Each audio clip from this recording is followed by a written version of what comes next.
Bom dia, meu nome é Caio e eu vou apresentar aqui então a tarefa 2 da matéria de redes de computadores.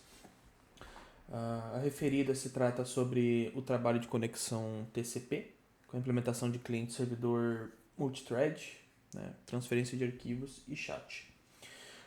Antes de mostrar então as funcionalidades e tudo funcionando, vamos mostrar aqui um pouquinho por cima como é que funciona mais ou menos o código aqui da aplicação. Bom, então, no lado do servidor, a gente tem uma classe inteira só para fazer o controle dos clientes que vão entrar, ou seja, outros computadores que vão acessar esse servidor. Nós estamos usando um thread locking, ou seja, a gente vai garantir que cada cliente vai ter um acesso seguro à lista de todas as funcionalidades separadamente, o que mostra que vai funcionar como multithread, né? Então aqui a gente tem os métodos aqui que é justamente para adicionar cada cliente. Então vai aparecer no nosso terminal qual o cliente conectou, assim como o IP dele, a porta, o do cliente saiu. Aqui temos também os erros que podem acontecer, como tratamento de erro aqui para mandar, por exemplo, mandar mensagem bidirecional ou justamente mandando a mensagem bidirecional para cada um dos clientes como um broadcast, né?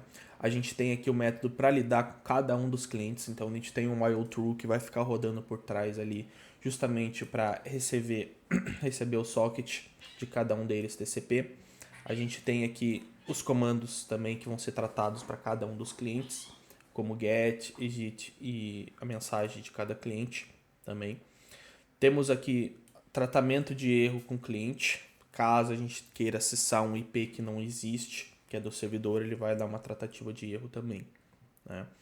Aqui então a gente tem os métodos para interpretar cada comando do cliente, né? Entradas também do servidor, então vai aparecer digite aqui para entrar no servidor ou alguma mensagem do tipo, né? E a própria definição da main aqui do server.py, que é justamente que o servidor inicia.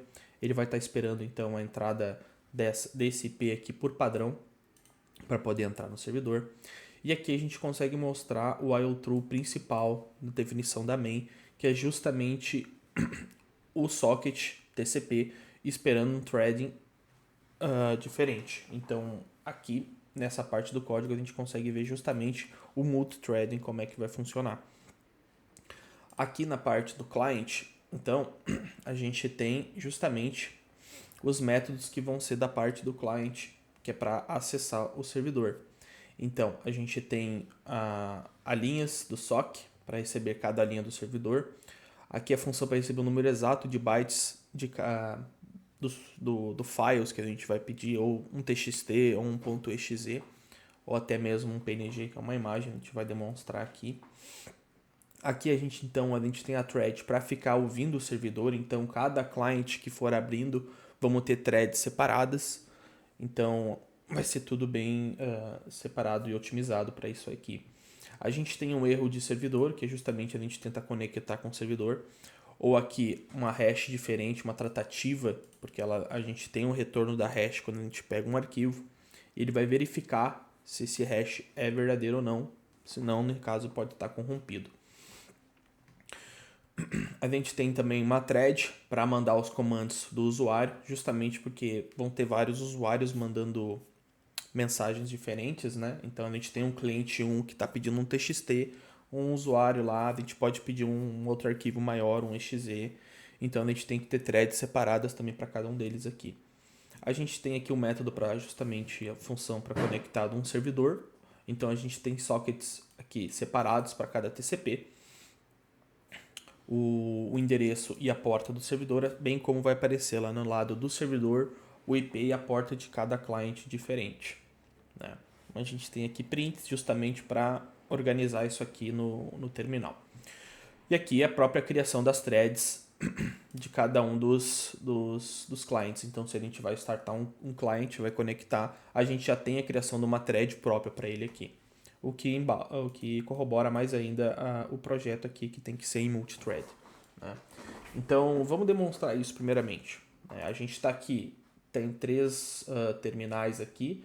um para o servidor principal e dois para dois clientes para demonstrar o multithreading. Então, no servidor, vamos dar um python.server. Então, o servidor foi iniciado na porta 8080, justamente naquele IP que a gente tinha mencionado anteriormente. Vamos primeiro, então, aqui... Deixa eu dar um... Opa, perdão. Queria dar um clean aqui.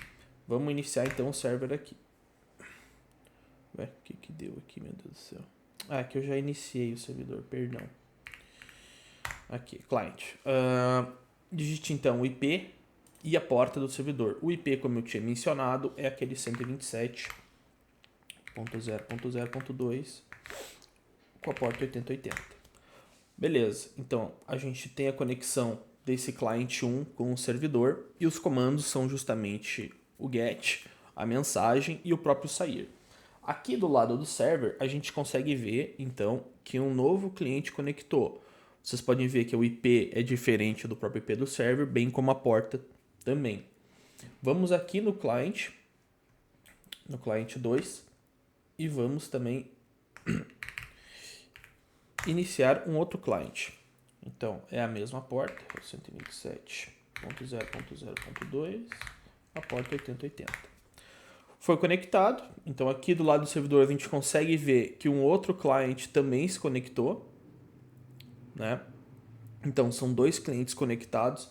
Aqui vai aparecer a mesma porta justamente porque eu estou fazendo localmente, né? Mas se caso um outro servidor, um outro cliente, um computador diferente, numa internet diferente, teria uma porta diferente. Mas como tudo está tratando no mesmo terminal e no mesmo computador e mesmo processo, eles vão ter a porta iguais aqui. Mas a gente consegue ver que são dois clientes diferentes. Então, por exemplo, vamos pegar, por exemplo, vamos dar um get aqui, um file 1.txt, e nesse aqui no client 2, um get também.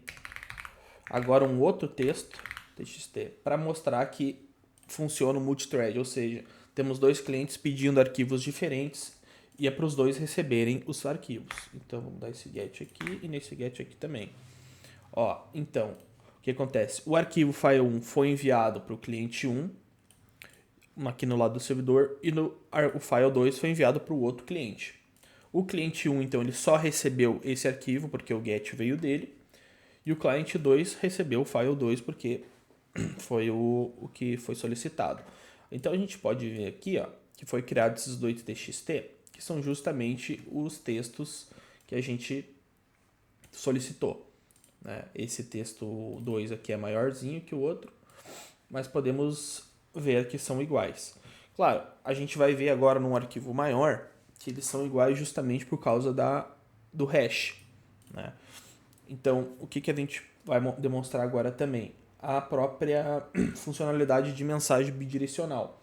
Aqui no servidor, então, o que acontece? A gente tem o código, a mensagem pelo servidor. Então, por exemplo, olá clientes. Então, ó, por exemplo, a gente mandou essa mensagem olá clientes para esses dois clientes conectados.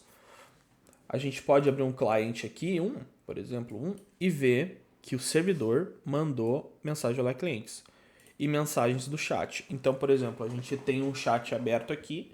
Se a gente for mandar uma mensagem para esse chat, o servidor também vai receber e o próprio cliente também vai receber, justamente porque é bidirecional. Então, por exemplo, vamos mandar uma mensagem aqui para o servidor. MS para o cliente. Olá, servidor. Nesse caso, então, a gente mandou uma mensagem de olá, servidor para o server e a mensagem ficou no chat. Vocês podem ver que é bidirecional porque eu enviei através do client 1 e o client 2 também recebeu a mensagem, olá, servidor. E aqui no server, a gente recebeu uma mensagem do client, ó, o IP e a porta dele, olá, servidor. Então, a gente consegue demonstrar que o multithread e as mensagens bidirecionais funcionam. Ou seja, o servidor manda uma mensagem, os dois clientes que estão conectados recebem. E se um cliente manda uma mensagem para o servidor, vocês veem que tem um histórico de chat, que o cliente 2 também recebeu essa mensagem, bem como o servidor também, né? Vamos demonstrar então um processo de tratamento de erro, ou seja, a gente quer pegar um arquivo que não existe. Por exemplo, vamos pegar um file 3.txt que não existe. Ó, a gente tem uma tratativa de erro que é justamente o arquivo ele não foi encontrado. Mas vamos pegar um arquivo diferente, um PNG, por exemplo. Né? Vamos abrir aqui o PNG. Vocês podem ver que a imagem 1 se trata de um gatinho na janela. Esses files, são os arquivos que estão lá no lado do servidor. Vamos vir aqui e dar um get image1.png. Também não foi encontrado. Justamente, acredito, foi porque eu escrevi errado aqui. Não, é JPG, perdão, por isso que foi errado. Ó, isso aqui também demonstra que a extensão do arquivo também tem que ser exata, né? Porque a gente quer um arquivo JPEG. Aqui então a gente foi enviado, o servidor deu um OK. Aqui no server a gente pode mostrar que o arquivo foi enviado. E a gente pode ver então o que chegou aqui do nosso lado. Que foi o próprio gatinho da imagem, então tá tudo bem normal, né?